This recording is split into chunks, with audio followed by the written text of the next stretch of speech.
ఇక్కడ చేసిన నాయకులు కార్యకర్తలు కూడా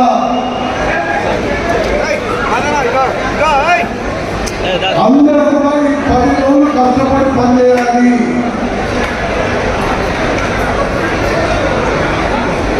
ఎవరు కూడా పథకము అశ్రద్ధ చేయవద్దు. బూతుల వారిగా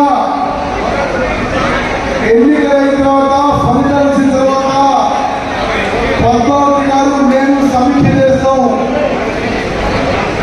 ఎవరి బూతులో మంచి రిజల్ట్ వస్తే వాళ్ళకి తగిన గుర్తింపు రావడం,